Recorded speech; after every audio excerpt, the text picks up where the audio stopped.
இங்கே உலகம் மூச்சை பிடித்துக் கொள்கிறது. நானும் பூக்களும் மட்டுமே இருக்கிறோம்.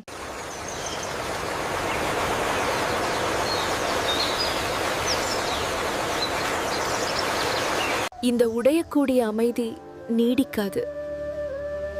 இது எனக்கு எப்போதும் தெரியும்.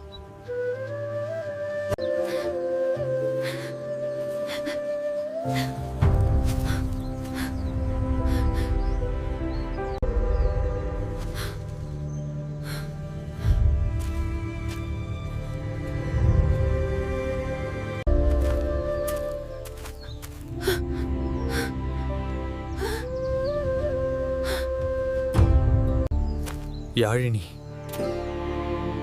நான் உன்னை கண்டுபிடித்து விட்டேன். நீ இங்கே இருக்கக்கூடாது. இந்த இடம் உனக்கானது அல்ல. சோழ மன்னர் தனது வாழ்த்துக்களை தெரிவிக்கிறார்.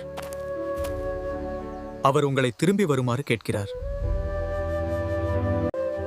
அது இனி என் வாழ்க்கை அல்ல. இந்த தோட்டம்தான் இப்போது என் வாழ்க்கை. அவர் தன்னுடன் கடந்த காலத்தை கொண்டு வருகிறார்.